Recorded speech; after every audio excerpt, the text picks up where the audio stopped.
اللهم صل على محمد وعلى آل محمد كما صليت على إبراهيم وعلى آل إبراهيم في العالمين إنك حميد مجيد. قال الله تبارك وتعالى في القرآن المجيد والفرقان الحميد: أعوذ بالله من الشيطان الرجيم. بسم الله الرحمن الرحيم.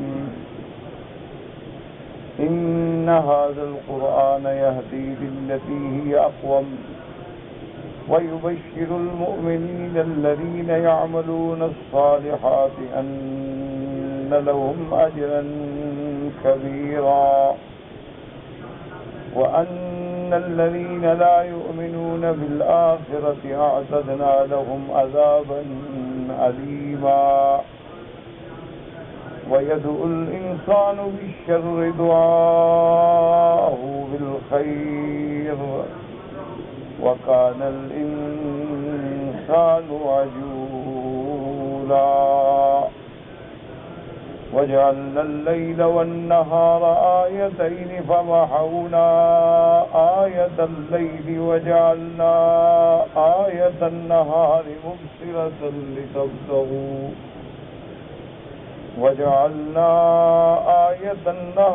مبصرة لتبتغوا فضلا من ربكم ولتعلموا عدد السنين والحساب وكل شيء فصلناه تفصيلا. اللہ تبارک و تعالی نے کلام مقدس کی ان آیات مبارکہ میں قرآن مقدس کے ہدایت ہونے کے بارے میں ارشاد فرمایا ہے. جیسا کہ الحمدللہ دروس سابقہ میں آپ قصہ اسراء و معراج پوری تفصیل کے ساتھ سن چکے ہیں. اس کے فوراً بعد اللہ تبارک و تعالی نے سیدنا موسیٰ علیہ السلام کا ذکر فرمایا، کتاب تورات کا ذکر فرمایا، اور اس کے بعد بنو اسرائیل کا ذکر فرمایا. تو ان آیات مبارکہ کے درمیان میں امت کے لیے بہت بڑے ہدایات ہیں، مواعظ ہیں، عبر ہیں، نصیحتیں ہیں. لیکن شرط یہ ہے کہ انسان اللہ کے قرآن کو پوری یکسوئی کے ساتھ، پورے غور فکر تدبر کے ساتھ تلاوت کرے اور سمجھنے کی کوشش کرے. یہاں تک اسراء و معراج کا تعلق ہے، اور اسی ضمن میں یہ باتیں واضح ہوئیں کہ سب سے بڑا شرف اور سب سے بڑی عظمت کا مقام جو ہے وہ سیدنا محمد رسول اللہ صلی اللہ علیہ وسلم کو ملا ہے. ہر پیغمبر کا معجزہ برحق ہے، لیکن ایسے معجزات کسی پیغمبر کو نہیں ملے. اور اسی معراج کے ہمیں سبق ملا ہے کہ سرکار دو عالم صلی اللہ علیہ وسلم جیسے تمام عالم کے لیے، تمام انس و جن کے لیے نبی ہیں، اسی طرح آپ امام الانبیاء، امام الانبیاء والمرسلین ہیں. بلکہ بعض علماء نے یہ لکھا ہے کہ گویا آپ نبی الانبیاء اور امام الانبیاء، کہ جیسے حضور کی امت پہ حضور پر ایمان لانا شرط ہے، اسی طرح اللہ نے تمام انبیاء سے بھی وعدہ لیا تھا کہ جب اگر میرے نبی کا زمانہ پاؤ لتؤمنن بہ ولتنصرنہ. تو اسی معراج سے، اسراء سے ہمیں سبق ملا کہ اگر زمین پہ نظر ڈالو گے تو سب سے افضل محمد الرسول اللہ ہے. اور اگر آسمانوں پہ نظر ڈالو گے تو اللہ کے سوا مخلوق میں ملائکہ سے، جبریل سے، انبیاء سے سب سے افضل محمد صلی اللہ علیہ وسلم۔ اور اسی ضمن میں ہمیں یہ سبق ملا کہ جب ہمارے پیغمبر تمام انبیاء سے افضل ہے تو آپ کی امت جو ہے وہ تمام امتوں سے افضل ہے۔ اسی لیے اللہ نے ہمیں خیر امت، اسی لیے اللہ نے امتن وسطا، اسی لیے اللہ تبارک و تعالیٰ نے حضور کی امت کو اس مقام پہ کھڑا کیا ہے جو مقام انبیاء ہے، شہداء علی الناس۔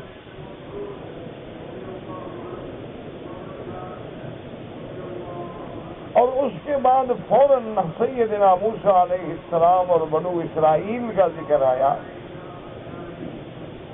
تو ہمارے لیے ایک سبق ملا کہ حضور کی امت غور کرے کہ آپ سے پہلے جو افضل امت تھی، آپ سے پہلے جو امت مسلمہ تھی، آپ سے پہلے جو خیر امت تھی، آپ سے پہلے وہ امت جس کو اللہ نے فضلناکم علی العالمین کا خطاب دیا تھا،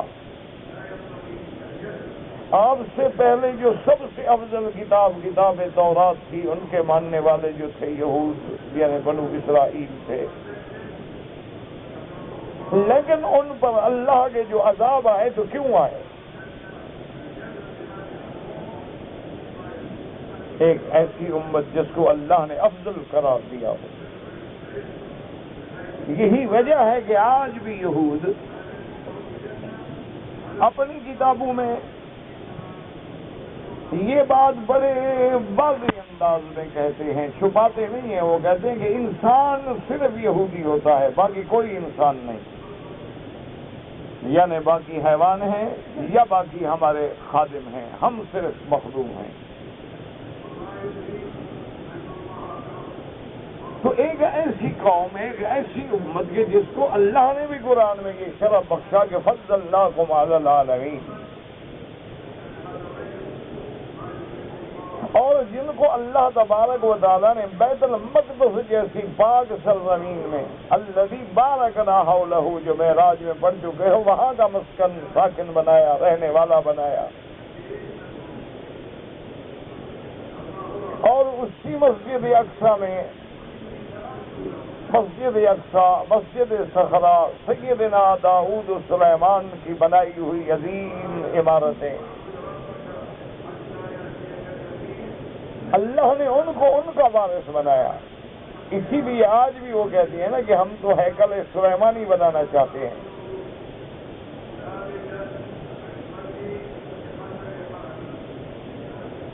کہ اس مقام کے ہم سے ہی وارث ہیں۔ تو اب ان پر ایسے عذاب آئے کہ ایک عذاب تو ان پر سیدنا موسیٰ علیہ السلام کے زمانے موسوی میں آیا،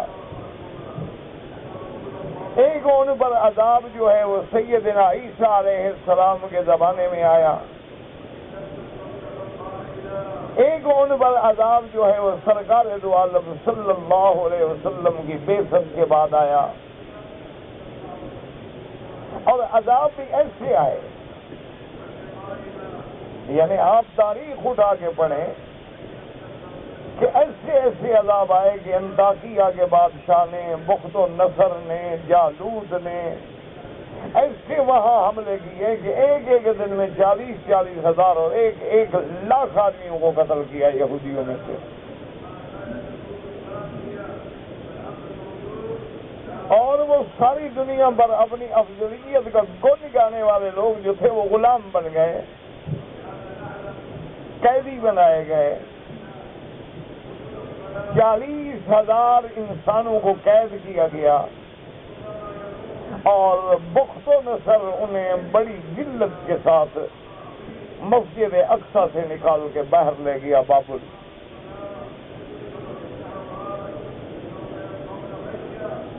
اسی طرح پھر سیدنا عیسیٰ علیہ السلام کو جب اللہ نے آسمانوں پہ اٹھا لیا، ان کے بعد پھر ان پہ عذاب آیا۔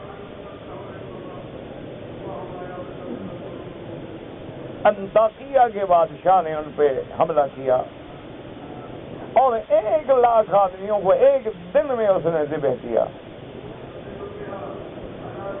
1,70,000 گاڑیوں پہ پوری مسجد اقصیٰ کا سونا چاندی مجوہرات ہیرے جواہر زمرد یاقوت اٹھا کے لے گیا.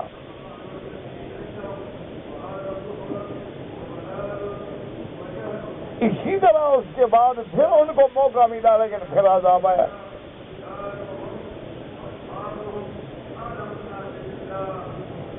اور حضور صلی اللہ علیہ وسلم کے دور میں بھی ان پہ 3 دفعہ وہ قوم عذاب سے گزری. ایک دفعہ مدینے سے نکالے گئے، بنی قریظہ، بنی قینقاع، بنو نذیر، ان کو مدینہ منورہ سے ذلت و خواری اور رسوائی کے ساتھ نکالا گیا. کچھ کو قتل کر دیا گیا اور پھر ان پہ عذاب آیا کہ دوبارہ ان کو خیبر سے اور تبوک سے اور ان علاقوں سے پھر نکالا گیا. تیسرا عذاب ان پر پھر سیدنا امیر المومنین حضرت عمر کے زمانے میں آیا کہ جس پر انہوں نے بالکل اپنے آپ کو جب بے بس پایا تو سرنڈر ہو گئے اور اپنے ہاتھوں سے چابیاں جو ہے حضرت عمر کے حوالے کی اور خود جزیہ دے کر بقیہ زندگی جو ہے ایک غلام کی حیثیت میں، ایک ذمہ کی حیثیت میں گزارنے قبول کی. اور اسی طرح تاریخ شاہد ہے کہ پھر ہٹلر کے زمانے میں ان پہ عذاب آیا. تو ان واقعات کو ذکر کرنے کا مقصد کیا تھا؟ یہ نہیں ہے کہ بس آپ پڑھتے چلے جائیں کہ ہاں جی بنو اسرائیل تھے اور بنو اسرائیل تھے اور بنو اسرائیل تھے. اللہ تبارک و تعالیٰ نے یہ واقعات اس لیے ذکر کیے ہیں کہ اے معراج والے نبی کی امت، تمہیں ہم نے بڑا معراج کرایا ہے، لیکن تم نے بھی اگر بنو اسرائیل کی طرح اپنے پیغمبروں کے زمانے میں پیغمبر کی اطاعت نہ کی تو ان پر بھی ہم نے عذاب مسلط کیا، اور تم نہیں کرو گے تمہارا بھی وہی حشر ہوگا.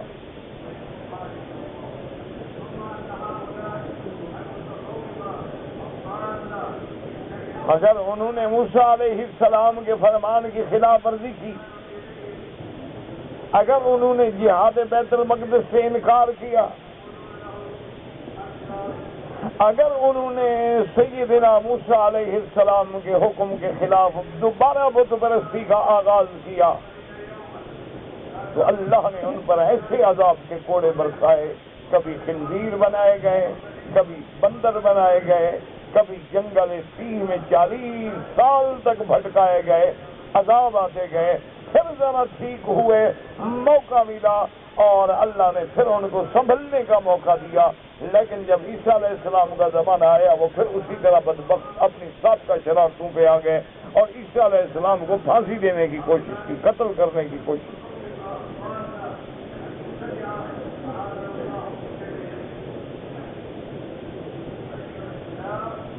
اسی طرح انہوں نے کئی انبیاء کو قتل کیا، کئی علماء کو شہید کیا، انبیاء کو شہید کیا. سیدنا عیسیٰ علیہ السلام پہ حملہ کیا، محاصرہ کیا، ان کو پھانسی دینا چاہا. یہ تو میرے اللہ کی قدرت ہے کہ اللہ نے عیسیٰ علیہ السلام کو زندہ آسمانوں پہ اٹھا دیا اور ایک آدمی پہ شبیہ ہی ڈال دی عیسیٰ علیہ السلام کی. انہوں نے اسی کو عیسیٰ سمجھا اور پھانسی پہ چڑھا دیا.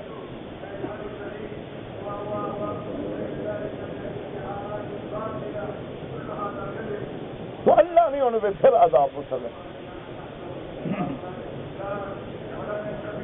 تو اس سے اللہ نے ہمیں سبق دیا ہے کہ حضور امام الانبیاء ہیں، سرکار دو عالم صاحب الاسراء والمعراج ہیں، سرکار دو عالم سید الاولین والآخرین ہیں، اور تم ان کی آخری امت ہو. اگر تم نے بھی نافرمانی کی تمہارا بھی یہی حشر ہوگا.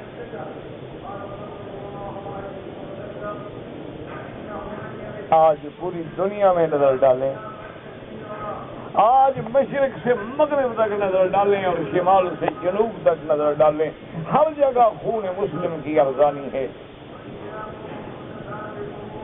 ہر جگہ مسلمانوں پہ ظلم و ستم کے پہاڑ توڑے جا رہے ہیں۔ اس کی وجہ کیا ہے؟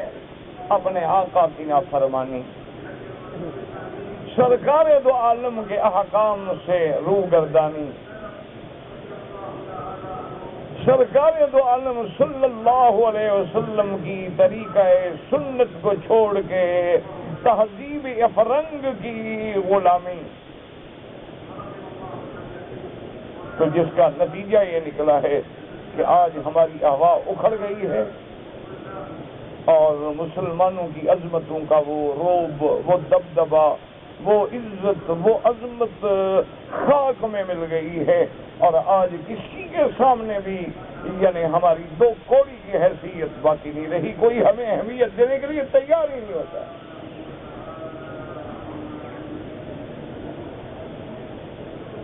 اس کی وجہ یہ ہے کہ جب آدمی وہ تاریخ کا مطالعہ کرتے ہیں، اگلے دن میں پڑھ رہا تھا کہ باہر کی کوئی تجارتی یعنی کوئی بزنس کی سکون جو تھی، وہ کسی اسلامی ملک میں پیسے لگانے کے لیے، سرمایہ کاری کرنے کے لیے، وہ بہت بڑے کاروبار کرنے کے لیے آئے، سروے کر رہے تھے۔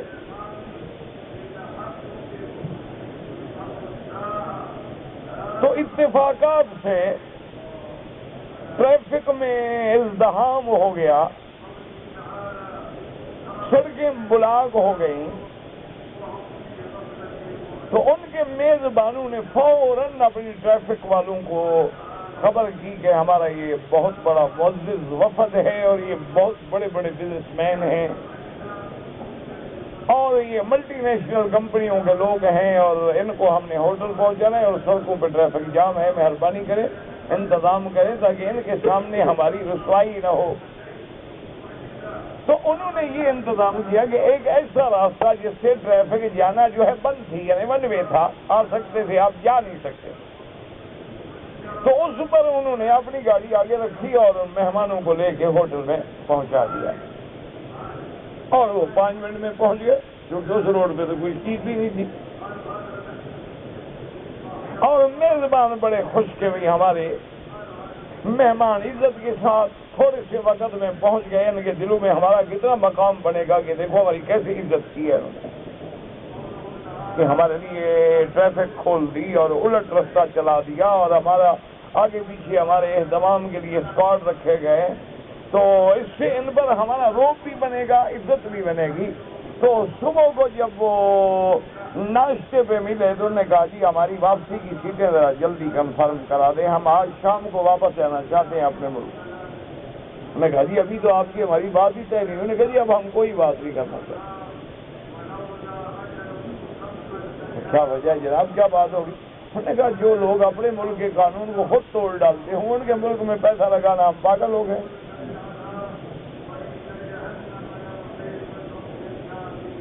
انہوں نے کہا یہاں کا قانون تمہارے لیے ایک منہ کی ناک ہو گئی، جب چاہو موڑ دو، جب چاہو بند کر دو، جب چاہو کھول دو، یہ کیا بات ہوئی؟ تو ہمارا دماغ خراب ہے کہ ہم یہاں کروڑوں کا اور اربوں کا بزنس کریں، اور کل تمہارا دماغ خراب ہے، ایک آرڈر بدل دو ہم فارغ ہو جائیں۔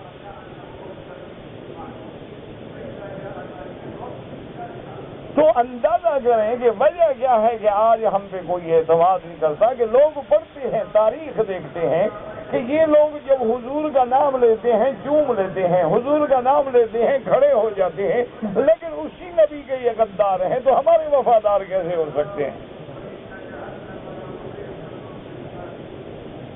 وہ لوگ ریسرچ کرتے ہیں، پڑھتے ہیں، محنت کرتے ہیں کہ یہ وہ قوم ہے کہ قرآن کو سینوں سے لگاتی ہے، آنکھوں پہ لگاتی ہے، چومتی ہے، سر پہ اٹھاتی ہے، بڑے بڑے ریشمی غلافوں میں لپیٹ کے اور بڑی خوبصورت جلدیں بنا کے محفوظ کرتی ہے، اونچی اونچی الماریاں رکھتی ہے تاکہ کسی کی بے ادبی نہ ہو، لیکن یہی لوگ قرآن کے باغی ہیں، قرآن کے غدار ہیں، ان پر کیا اعتماد ہے؟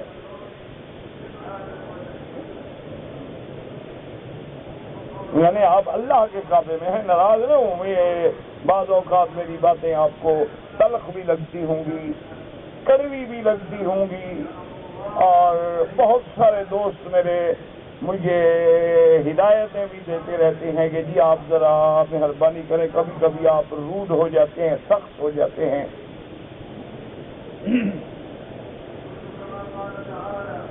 وہ ٹھیک کہتے ہیں، لیکن جس کے زخموں پر آپ نمک اور مرچ چھڑکاؤ کر دیں وہ چیخے گا نہیں تو کیا کرے گا؟ یہ تو عجیب بات ہے نا کہ آپ مرغی کو ذبح کر دیں اور اس کو پھینک دیں، کہیں تڑپے بھی نہیں۔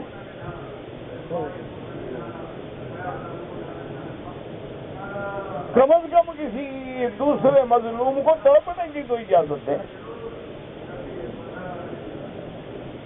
اس لیے آپ اللہ کے کعبے میں ہیں اور باوضو ہیں، اور الحمدللہ ثم الحمدللہ ایمان سے کہیں، یہ سختی کی بات نہیں۔ آپ میں سے کوئی ایک آدمی مجھے یہ بتا سکتا ہے کہ حضور صلی اللہ علیہ وسلم کی داڑھی مبارک نہیں تھی؟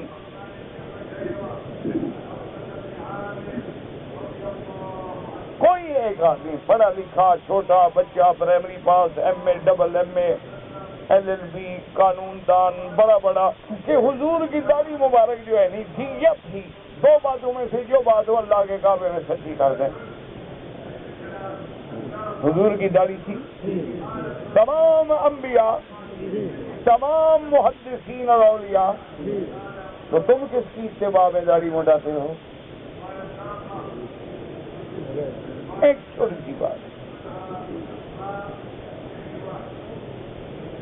اب تو خیر کچھ لوگوں نے ماشاءاللہ انہوں نے ایسے مولوی بھی پیدا ہو گئے، انہوں نے کہا جی ایک ہیں اعتقادیات اور ایک ہیں عبادات، ایک ہیں معاملات اور ایک ہیں عادات۔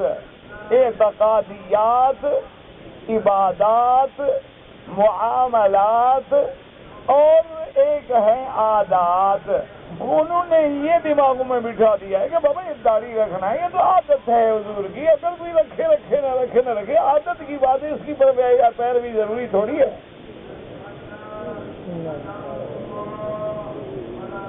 لوگوں کے دماغ میں انہوں نے یہ بٹھا دیا ہے کہ دیکھو جی حضور چادر باندھتے تھے، ہم سلوار پہنتے ہیں، تو لہٰذا ہم حضور کے مخالف ہو گئے۔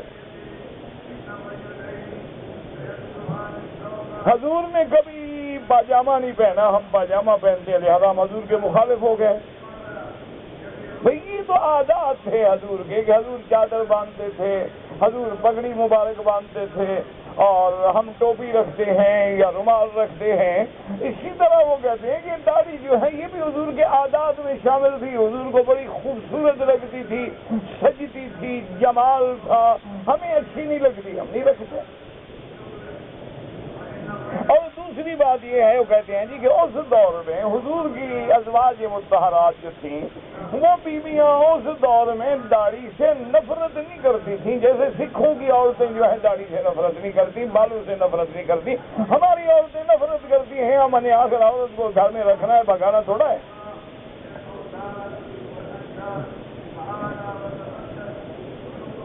انا للہ و انا الیہ راجعون، بس یہی کہہ سکتے ہیں۔ اس کے علاوہ مجھے بتائیں، آپ بتائیں کہ ہم کیا کہیں۔ کہ سب سے پہلی بات تو یہ سمجھیں کہ میرے اللہ نے حضور کی ذات کو جو نمونہ بنایا ہے وہ صرف نماز پڑھنے میں ہے۔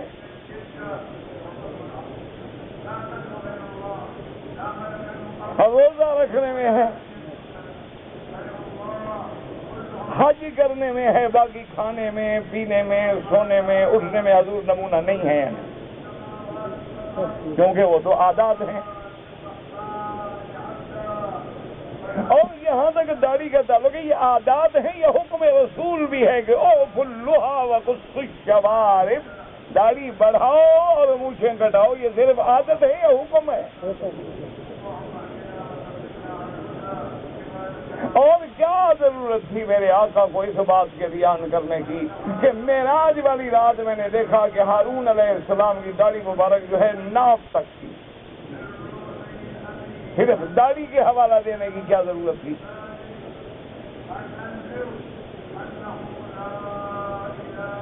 حضور صلی اللہ علیہ وعلا آلہ واصحابہ وسلم تسلیما کثیرا کثیرا کے فرمان کے مطابق، یعنی اندازہ کریں جو عاشق محمد مصطفیٰ تھے انہوں نے تو حضور کی داڑھی میں جو بال سفید ہوئے انہوں نے کہا 17 بال تھے، انہوں نے بال بھی گنے ہوئے تھے، اور تمہارے نزدیک وہ عادت ہے ضروری نہیں۔ حضور کی بیوی داڑھیوں کو پسند کرتی تھی، تمہاری بیوی نفرت کرتی ہے، کل تمہاری بیوی نماز سے نفرت کرے، کیا خیال ہے وہ بھی چھوڑ دیں کیونکہ بیوی کو پسند نہیں؟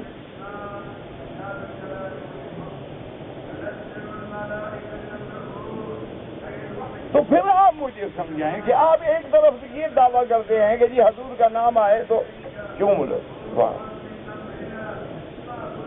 حضور کا نام آئے جی کھڑے ہو جائیں جی حضور آ گئے،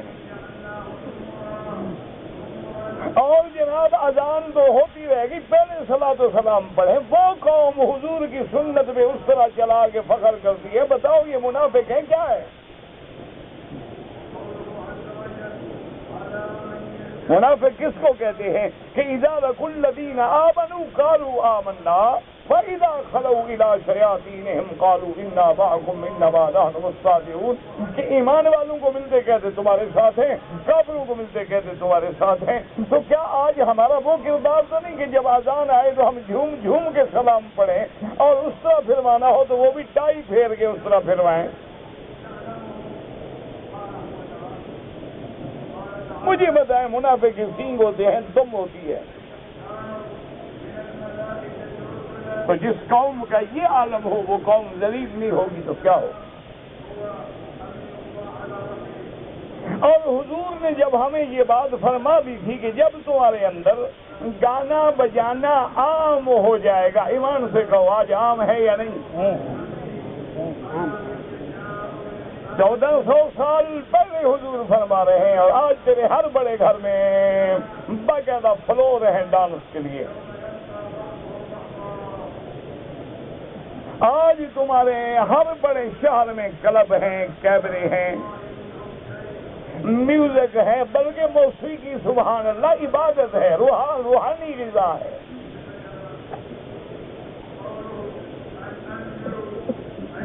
اور یقین کریں کہ آپ کے مسلمان ملکوں کا یہ عالم ہے کہ ایک گانے والی طوائف کا جو مقام ہے وہ ایک عالم کا نہیں ہے۔ اگر میری بات پہ اعتراض ہو، کسی نامور گانے والی کو بلا لیں، اجتماع دیکھ لیں، اور ایک عالم کو تقریر کے لیے بلا لیں، اس کا بھی اجتماع دیکھ لیں۔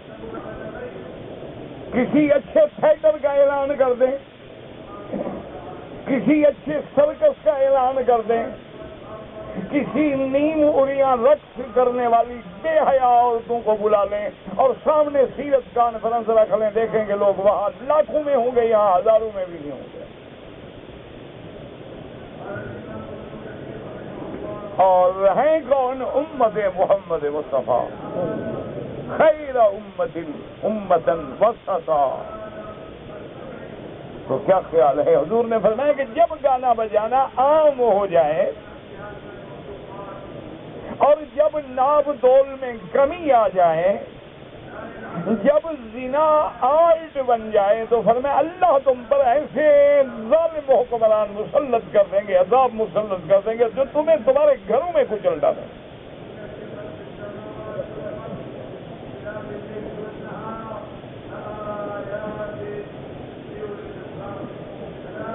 اسی طریقے سے حضور نے فرمایا کہ جب شراب کا نام بدل دیا جائے، جب تجارت کا سود کا نام بزنس اور تجارت بنا دیا جائے اور سروس چارجز کے نام سے وصول کیا جائے، تو اللہ تمہارے رزق میں برکتیں چھین لیں گے، اٹھا لیں گے۔ نہ زمین میں برکتیں ہوں گی، نہ آسمان سے رحمتیں نازل ہوں گی۔ ہمیں یاد ہے میرے والد صاحب رحمۃ اللہ علیہ جب پڑھاتے تھے 300-350 طالب ہوتے تھے، 100-150 من گندم ہوتی تھی، اور وہی گندم کافی ہوتی تھی، کبھی خریدنی نہیں پڑی۔ اب جناب یہ ہے کہ اللہ کی رحمت سے ہزاروں من ہوتی ہے اور ہر سال خریدتے ہیں طلباء کے لیے۔ وجہ کیا ہے؟ برکتیں اللہ نے اٹھا دی ہیں۔ قرآن پڑھتے ہیں، زبان پہ ہے، اندر نہیں جاتا۔ کعبۃ اللہ میں آتے ہیں، دیکھتے ہیں، لیکن کعبہ کبھی ہمارے اندر داخل نہیں ہوا۔ زمین پہ ہم سجدہ کرتے ہیں، سبحان ربی الاعلیٰ کہتے ہیں، لیکن کبھی ہم نے اس کو اعلیٰ نہیں مانا۔ رکوع میں ہم سبحان ربی العظیم کہتے ہیں، لیکن کبھی ہم نے اللہ کی عظمت و بڑائی کا سچے دل سے اقرار و اعتراف نہیں کیا۔ نماز میں ہم ایاک نعبد و ایاک نستعین کے ورد کرتے ہیں، اور مدد ہم قبروں سے مانگتے ہیں، مردوں سے مانگتے ہیں، پیروں سے مانگتے ہیں، اور اولیاء سے مانگتے ہیں، ان کو ہم مشکل کشا سمجھتے ہیں۔ اور نماز میں ایاک نعبد و ایاک نستعین، اس سے بڑا منافق کون ہوگا دنیا میں؟ خدا کے لیے غور کریں، خدا نے آج تک اس قوم کی حالت نہیں بدلی۔ نہ ہو جس کو خیال خود اپنی حالت کے بدلنے کا، اللہ کو کیا ضرورت ہے؟ اللہ تو قادر ہیں یستبدل قوما غیرکم ثم لا یکونوا امثالکم۔ تو اس لیے اللہ نے کہ اے معراج والے نبی کی امت ذرا سوچ لو، انہوں نے تورات پہ عمل نہیں کیا تو ان کو ضربت علیہم الذلۃ والمسکرہ، اور تم قرآن پہ عمل نہیں کرو گے تو باعزت رہو گے۔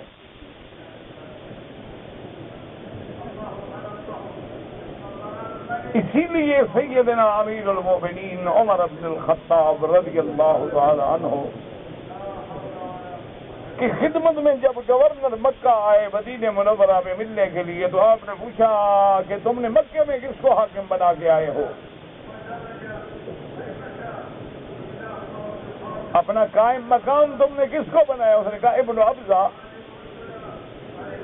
حضرت عمر ناراض ہو گئے، کہنے لگے کمال ابن ابزہ کو بنے، وہ تو غلام قوم سے ہے، موالی میں سے ہے، اور مکے والوں کا اہل مکہ دا اہل اللہ، مکے والے تو اہل اللہ ہیں، اللہ کے گھر میں رہنے والے لوگ ہیں، جو جس کے گھر میں رہتا ہے اسی کا اہل ہے نا۔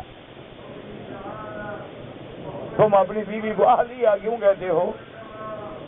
حضور کے گھرانے کو اہل بیت کیوں کہتے ہیں؟ تو جو مکے میں رہے گا وہ اہل اللہ ہے، وہ اللہ کے گھر میں رہنے والا ہے۔ تو تم نے یہ کیا کیا ہے؟ تو گورنر نے عرض کیا کہ امیر المومنین ناراض نہ ہوں، وہ سب سے زیادہ قرآن کا حافظ بھی ہے اور قرآن کا عالم بھی ہے۔ تو فبکا عمر رونے لگ گئے اور کہا صدق رسول اللہ، صدق رسول اللہ صلی اللہ علیہ وسلم، ان اللہ یرفع بہذا الکتاب اقواما ویضع بہا آخرین۔ میرے محبوب نے سچ کہا ہے، اللہ اس قرآن سے قوموں کو اونچا کر دیں گے اور اسی قرآن سے قوموں کو ذلیل کر دیں گے۔ جو مانیں گے وہ اونچے ہو جائیں گے، اور جو انکار و اعراض کریں گے وہ ہمیشہ ذلت کے کنویں میں گر جائیں۔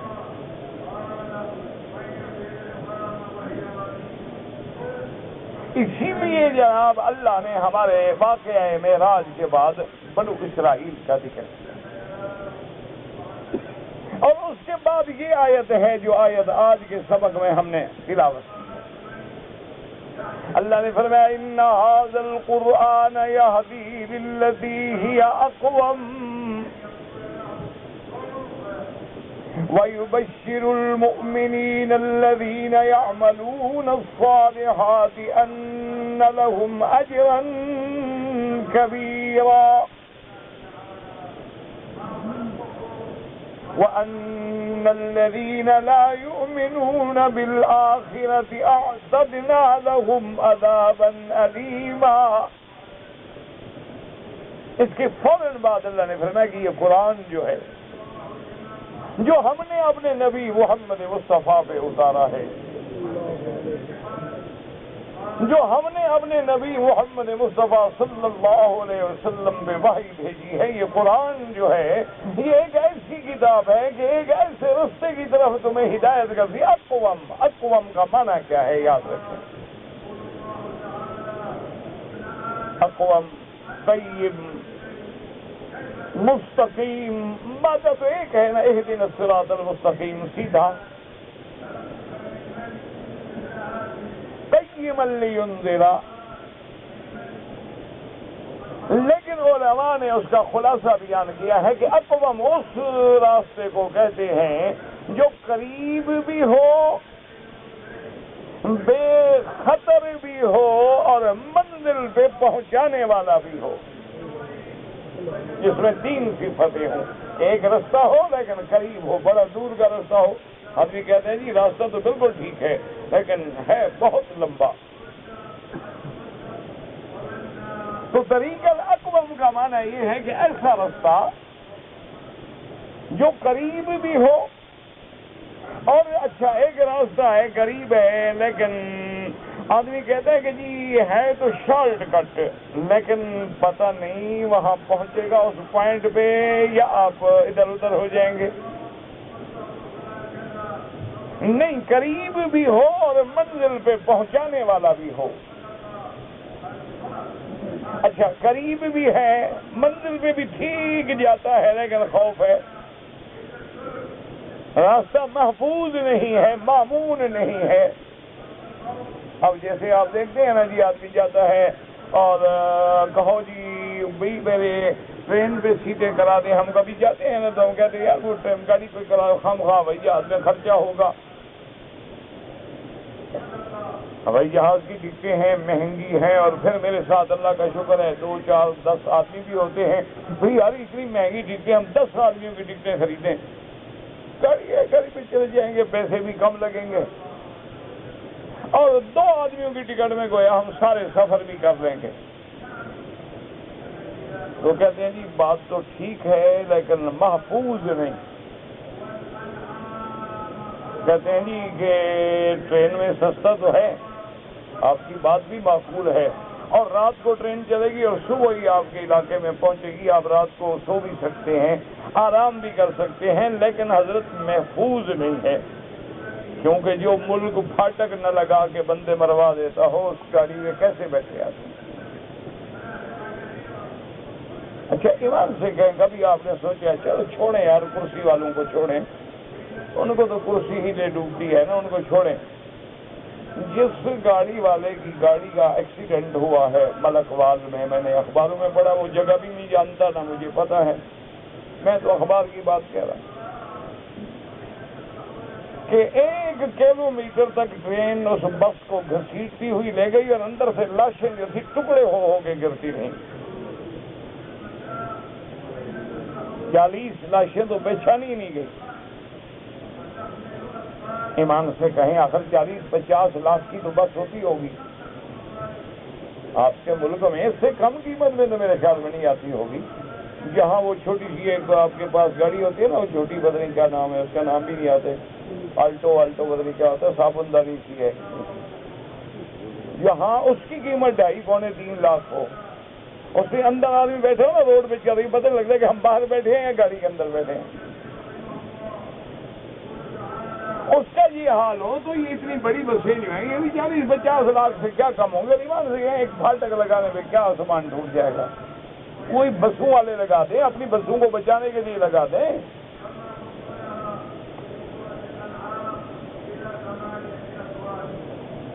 چلو کرسی والے نہ لگائیں، ان کے بعد اور بڑے کام ہیں، آخر تمہاری بسیں چلتی ہیں، تمہاری ذمہ داری ہے، انشورڈ ہیں، اب 40 آدمی جن کے خاندان کے مر گئے ہیں ان کا پھر کیا گزرے گی؟ لیکن جناب حالت یہ ہو گئی ہے، اللہ کا کوئی عذاب ایسا آ گیا ہے، اخبار میں پڑھو نا جی 20 مر گئے، 30 مر گئے، 40 مر گئے، 50 مر گئے، میں نے کسی کی زبان سے نہیں سنا کہا ہو انا للہ و انا الیہ راجعون۔ جب قومیں اتنا بے حس ہو جائیں، بے ضمیر ہو جائیں، مردہ ہو جائیں، پھر ان کا کیا ہوگا؟ تو اس لیے اللہ فرماتے ہیں کہ میرا قرآن تو ایسا رستہ دکھاتا ہے جو قریب بھی ہے۔ کیسے قریب ہے؟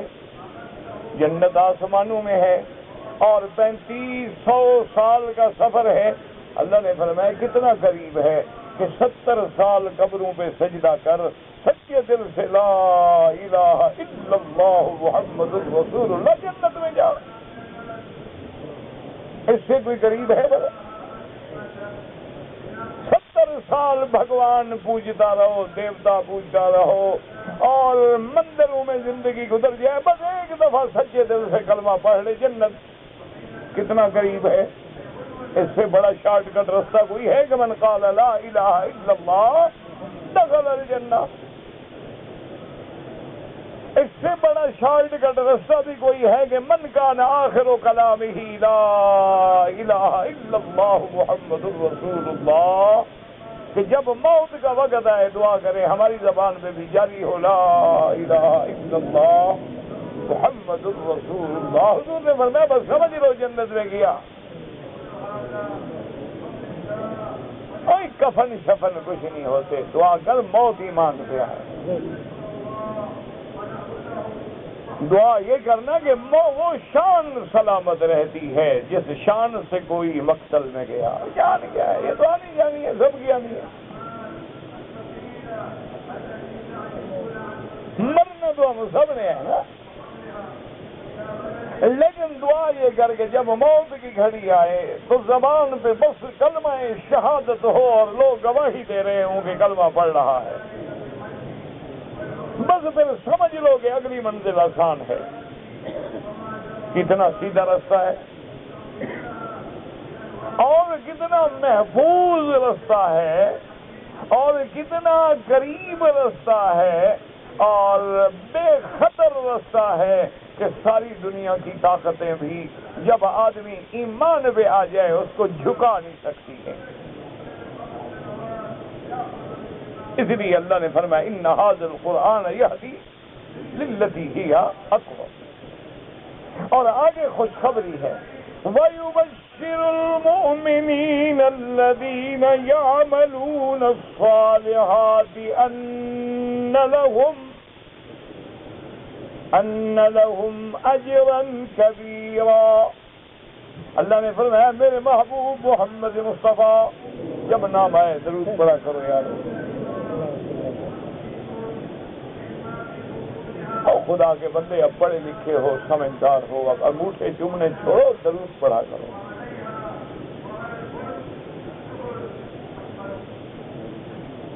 جہاں بھی قرآن میں دیکھو گے ایمان کا لفظ آئے گا، آگے اعمال صالحہ کا لفظ آئے گا۔ تم نے سمجھ لیا کہ بس ایمان ہے، بس عمل ایمان ہی کافی ہے۔ اور یہ مسلمان ہیں بادشاہ کی ہے نماز 2 سال تو نہیں پڑھتا میں، مسلمان ہے یہ کیسا مسلمان ہے؟ سارے قرآن ان الذین آمنوا وعملوا الصالحات، اسی طرح فرماتی ہے من کان یرجو لقاء ربہ فلیعمل عملا صالحا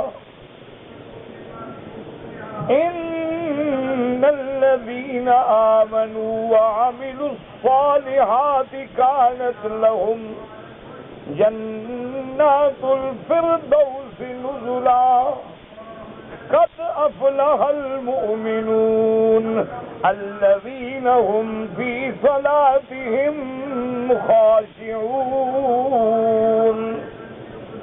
عمل نہ ہو تو کوئی ایمان نہیں، یاد رکھا کرو، صرف ایمان لفظوں کا نام نہیں ہے، ایمان صرف زبانی کلامی کہنے کا نام نہیں۔ وَيُبَشِّرُ الْمُؤْمِنِينَ، میرے محبوب آپ خوشخبری دے دیں ایمان والوں کو۔ کون؟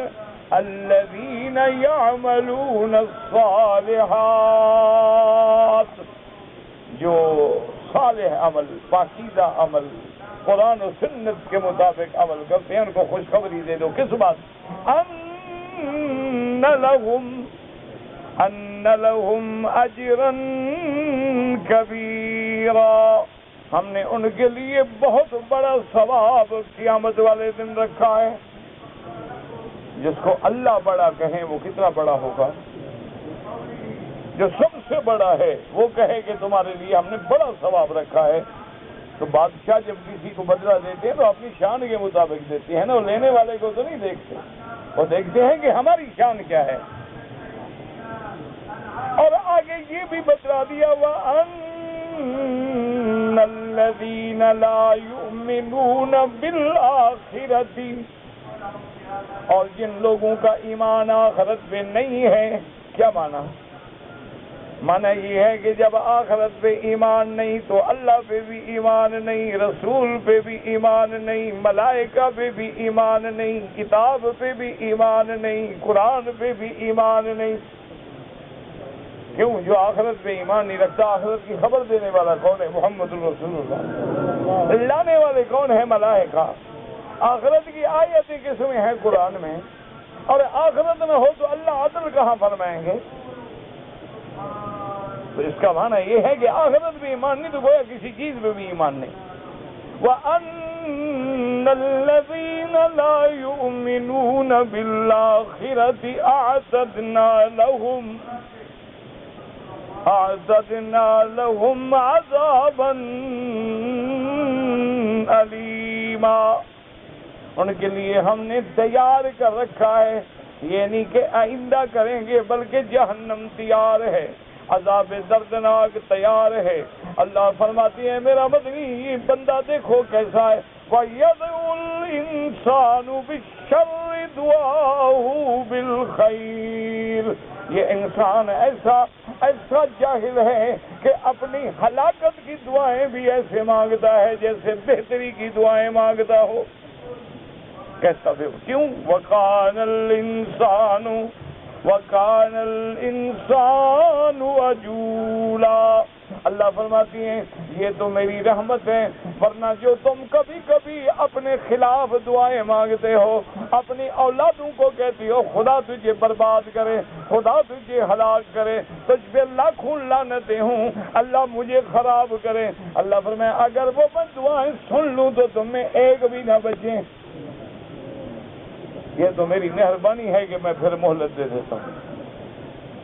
کیونکہ انسان جلد باز ہے، کبھی کبھی جلد بازی میں خیر کے مانگنے کے بجائے شر مانگتا ہے اپنے لیے۔ تو اللہ سے دعا کریں اللہ ہمیں خیر مانگنے والا بنائے، اور اللہ ہمیں ہر شر سے بچائے، اور حضور کی امت کو ہر شر سے بچائے، اور بلد الامین کو اللہ قیامت تک ہر شر سے محفوظ رکھے۔ کہتے جی کہ ایک آدمی مرنے کے وصیت کرتا ہے کہ مرنے کے وقت میرے گردے اور میرے آنکھیں نکال لو، غلط بات ہے۔ کیوں؟ یہ اس کا کوئی ملک ہے، یہ اللہ کی امانت ہے۔ اگر تو آنکھوں کے تم خود مالک ہو پھر جس کو چاہو دے دو، اور اگر اللہ نے تمہیں امانت دی ہے تم کون ہو خیانت کرنے والے؟ یہ تو جاہلوں کی اور اتنی بڑی ہمدردی ہو رہی ہے۔ اللہ کے بندے جتنا کائنات میں اندھے ہیں جن کو سب کو آنکھیں مل گئی ہیں، کہ اللہ کا نظام ہے، اندھے بھی ہوں گے، آنکھوں والے بھی ہوں گے، صحت بھی ہوگی، بیماری بھی ہوگی، لیکن یہ توہین ہے اور مردے کی اہانت ہے کہ اس کی آنکھیں نکالی جائیں، گردے نکالے جائیں۔ جمعہ کا جب خطبہ ہو طواف نہیں، کوئی کام بھی نہ کریں، بالکل خطبہ سنیں، کیونکہ حکم ہے کہ امر بالمعروف بھی نہ کرو۔ حضور نے فرمایا اگر کوئی باتیں کر رہا ہے اس کو یہ بھی نہ کہو چپ کرو، اگر کہو گے تو تمہارا ثواب بھی ختم ہو گیا۔ اشارہ کرو لیکن بات نہ کرو۔ تو جب امر بالمعروف بھی منع ہے تو طواف کرنے کا کیا مطلب؟ طواف تو ایک نفلی عبادت ہے۔ کہتے جی کہ ایک جماعت ہے جو لوگ ہاتھ چھوڑ کے نماز پڑھتے ہیں، تو ان سے پوچھو کیوں ہاتھ چھوڑتے ہیں؟ بھائی جو ہاتھ چھوڑتا ہے اس سے پوچھو، سب کا میں ٹھیکیدار ہوں بھلا؟ میری کیا ذمہ داری ہے کہ ہاتھ وہ چھوڑے جواب میں دوں؟ میں تو ہاتھ باندھ کے پڑھتا ہوں۔ بہرحال یہ جمہور امت کے خلاف ہے، ہاتھ چھوڑنے کے کوئی روایت نہیں۔ ایک روایت ہے، وہ بھی محدثین نے فرمایا کہ سرکار دو عالم کو تکلیف تھی، ورنہ ہاتھ باندھ کے پڑھنی چاہیے، غلط کرتے ہیں۔ کہتے جی کہ ساتھ سلام پھیرتے ہیں تو 3 بار ہاتھوں پہ ہاتھ مارتے ہیں، یہ بھی غلط ہے۔ اسلام نے ہمیں سکھایا ہے کہ نماز کی تحریمها التکبیر و تحلیلها التسلیم۔ السلام علیکم ورحمۃ اللہ، السلام علیکم ورحمۃ اللہ، یہ ہاتھ مارنا منع ہے۔ کہتے جی اکثر لوگوں نے سر پہ ٹوپی رکھنا چھوڑ دیا ہے، کس کس کو روئیں گے جی؟ اکثر لوگوں نے داڑھی رکھنا بھی چھوڑ دیا ہے، اکثر لوگوں نے اسلامی لباس پہننا بھی چھوڑ دیا ہے، اکثر لوگوں نے اسلام کی شکل بنانی بھی چھوڑ دی ہے، اکثر عورتوں نے اسلام کا برقع بھی چھوڑ دیا ہے۔ روتے رہو، ہم کہتے رہیں گے، ہمارا ثواب کدھر نہیں جاتا۔ باقی یہ قوم اللہ ہدایت۔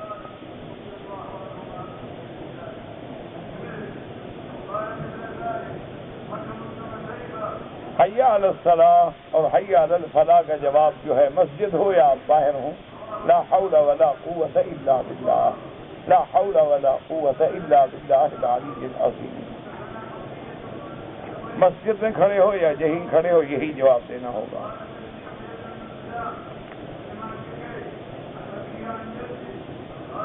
ایک آدمی نے سحری کھانے سے پہلے اپنی بیوی سے صحبت کی، ابھی تو رمضان آیا ہی نہیں،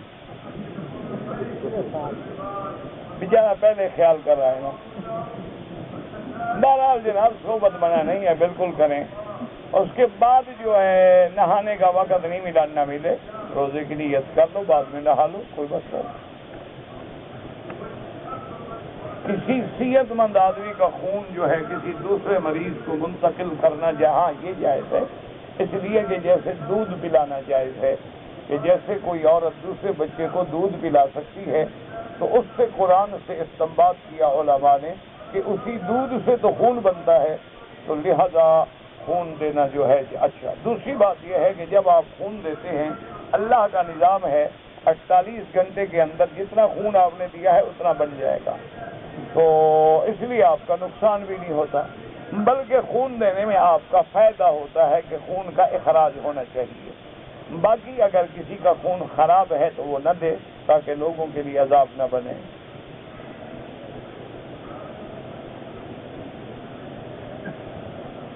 کہتے جی کہ اگر ایک آدمی روزے دار ہے، اس کو انجیکشن لگوانا ہے انٹرمسکولر یعنی گوشت میں یا پٹھے میں، یا انٹروینس یعنی رگ میں، دونوں جائز ہیں، کوئی منع نہیں۔ روزے میں جو چیز منہ سے یا نیچے سے داخل ہو کے معدے میں جائے، اگر وہ رگ سے گئی ہے کوئی حرج نہیں، کوئی بات نہیں۔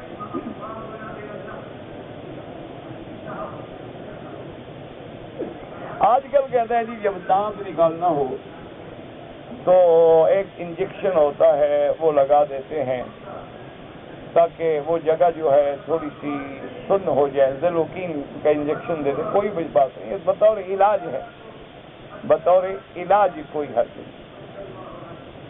بڑے آپریشن میں آدمی کو بے ہوش بھی تو کرتے ہیں۔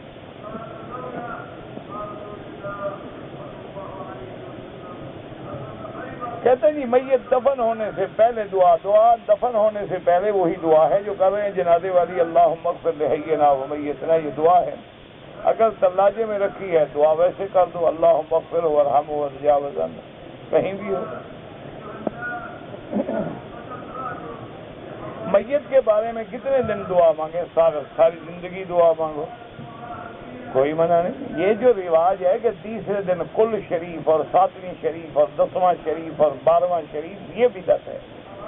باقی دعا ساری زندگی مانگتے رہو، روز نہیں مانگتے ہیں اللہم اغفر لحینا و میتنا و شاہدنا و غائبنا و صغیرنا و کبیرنا و ذکرنا و انثانا، اور روز دعا نہیں اللہم اغفر لجمیع المسلمین والمسلمات المؤمنین والمؤمنات الاحیاء منہم والاموات۔ آب زمزم اگر کوئی پینے کے بجائے چائے پکانے میں استعمال کرے کوئی مسئلہ نہیں، چائے میں ڈالو، سالن میں ڈالو، پانی میں ڈالو، پانی ہے۔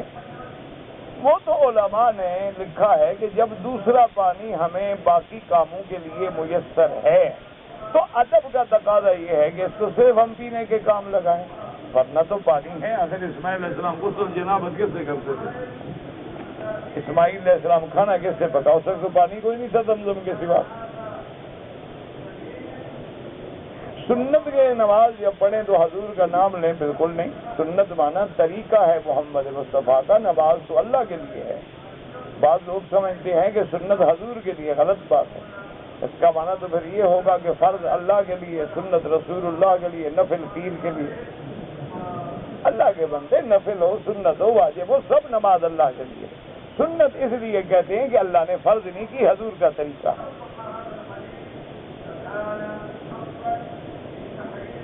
آذان اور تکبیر سے پہلے جو ہمارے ملک میں صلاۃ و سلام پڑھتے ہیں بالکل بدعت ہے۔ اگر عقل ہو تو ہم آذان میں حضور کی شہادت دیتے ہیں، اشہد ان لا الہ الا اللہ، اشہد ان محمد رسول اللہ، گواہی ہو رہی ہے۔ پھر آپ باقی سلام کا ہے، شہادت سے بڑی کوئی چیز ہے؟ اگر کوئی آدمی دیکھ کر طواف میں قرآن پڑھتا رہے کوئی حرج نہیں، جائز ہے، لیکن بہتر ہے کہ نہ پڑھے، کیونکہ دھکا لگتا ہے، گر جاتا ہے، خیال ادھر ہے، ٹکرا رہا ہے۔ ورنہ حضور چاہتے تو حضور قرآن نہیں پڑھ سکتے، لیکن حضور نے پڑھا سبحان اللہ الحمدللہ، تاکہ امت کو قیامت تک تکلیف نہ ہو۔ کوئی عالم ہوگا، کوئی جاہل ہوگا، کوئی پڑھا ہوا ہوگا، کوئی پڑھا ہوا نہیں ہوگا۔ کہتے ہیں جی کہ ہم 10-15 آدمی کمیٹی ڈالتے ہیں، رقم ڈالتے ہیں، بڑھاؤ گھٹاؤ نہیں، مثلا 100 اکٹھے کرتے گئے، جس کا نکلا اس کا اکٹھا لے لیا، اس کا کام ہو گیا، باقی پھر ڈالتے گئے۔ اس میں یہ نہ ہو کہ بھئی اتنا دنوں کے بعد یہ ہوگا اور تم مجھے دے دو تو میں تمہیں یہ دے دوں گا، وہ حرام ہے۔ اس طرح یہ ہے کہ غریب لوگ ہوتے ہیں بیچارے، پیسے اکٹھے نہیں کر سکتے، ہر روز کا 50 بھی ڈال دیں گے، مہینے کے بعد یار اتنے پیسے بن جائیں گے اور میرا نام نکل آیا تو میرا کام اکٹھا ہو جائے گا، کوئی بات۔ قبرستان کے اوپر یا قبروں کے اوپر مسجد نہ بنائیں، منع ہے۔ ہمارے نانا جان فوت ہو گئے، اللہ سب کی مغفرت فرمائے، کہ پتہ نہیں کیا قرآن و حدیث، مجھے نہیں پتا آپ نے کیا لکھا ہے، حدیث سے ثابت ہے کہ میرا طلاق کا لڑکا، پتہ نہیں کیا لکھا ہے، آپ نے سمجھ نہیں آتا۔ سبز پگڑی باندھنے کے بارے میں کیا خیال ہے؟ جو باندھتے ہیں ان سے پوچھو، میرے لیے تو سبز باندھو، کالی باندھو، سفید باندھو، سب برابر ہے، کوئی مسئلہ نہیں۔ جن لوگوں نے اپنے اپنے الگ نشان بنائے ہیں تو ان سے پوچھو بھی کیوں حضور کی امت کو تقسیم کر رہے ہو؟ اللہ ہدایت دے ان کو بھی اور اللہ ہمیں بھی ہدایت دے۔ قبر پر اذان دینا بدعت ہے۔ دعائیں قنوت یاد نہیں ہوتی، جتنی ہوتی ہے اتنی پڑھتے رہو۔ نماز کے اندر ادھر ادھر نہ دیکھیں، خشوع کے خلاف ہے، سجدے کی جگہ پر نظر ہو۔ اچھا جی، لنگر میں جو خیراتیں تقسیم ہوتی ہیں کھا لیں، بالکل کھا لیں، مسافر ہیں آپ کھا سکتے ہیں، لیکن اللہ نے پیسہ دیا ہے تو لوگوں کو کھلانے والے بنو، کھانے والے نہ بنو۔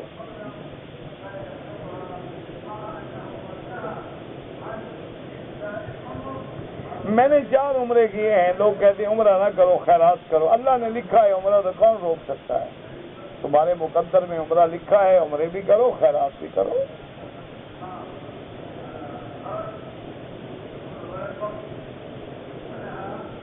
کہتے ہیں جی کہ فلسطین میں ایک پتھر ہے جو ہوا میں معلق ہے، یہ غلط بات ہے، نہ پتھر ہے نہ ہوا میں معلق ہے۔ میں خود گیا ہوں بیت المقدس، الحمدللہ۔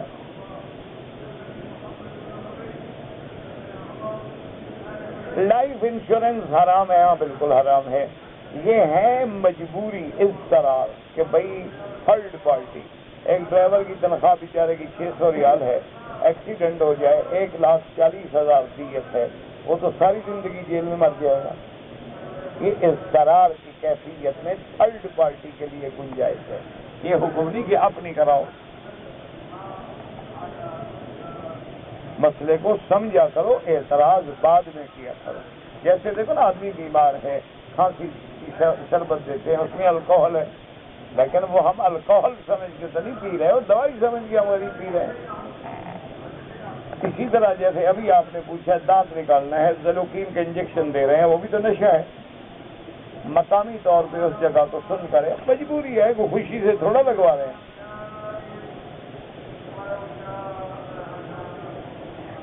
وسیلہ اور واسطے سے دعا مانگنا نہ قرآن میں ثابت ہے نہ حدیث میں۔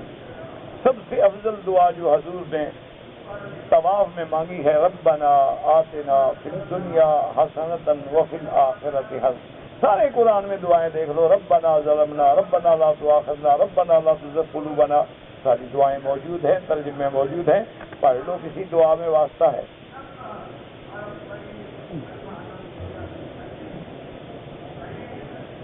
کہتے جی کہ بچے کا نام محمد رکھنا جائز ہے، باقی لوگ گالی دیتے ہیں تو گالی دینے والے کا قصور ہے، نام کا کیا قصور ہے؟ محمد نام رکھو، احمد نام رکھو، حضور کے نام پہ نام رکھو، بالکل۔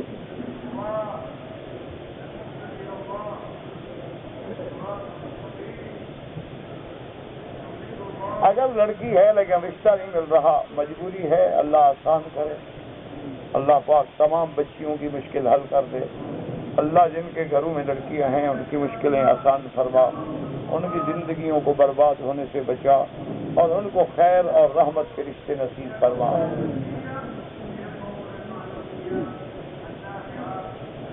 حرم کے علاوہ ہمارے ملکوں میں مغرب کی اذان کے بعد 2 رکعت نہیں پڑھتے، وہاں وقفہ بھی نہیں ہوتا، اور بہتر یہی ہے کہ فوراً نماز کھڑی ہو جائے۔ یہاں چونکہ حرم ہے، بڑی دنیا ہے، اور بعض لوگ روزے سے ہوتے ہیں تو حالات کے مطابق اجازت سے وقفہ دیا جاتا ہے، تو چونکہ وقفہ ہے، سورج ڈوب چکا ہے، تو اس لیے ائمہ کہتے ہیں کہ 2 رکعت پڑھ لیں۔ امام ابو حنیفہ رحمۃ اللہ علیہ کے نزدیک بعد میں پڑھنا افضل ہے۔ کہتے جی میرے پڑوس میں مسجد ہے، میرا امام سے جھگڑا ہو گیا تھا، میں نے ان کو برا بھلا بھی کہا تھا، تو معافی مانگ لو جا کر تم بھی بخش دو وہ بھی بخش دے۔ اب اس جھگڑے کی وجہ سے یہ تو نہیں نمازیں برباد کرو، جماعت چھوڑ دو۔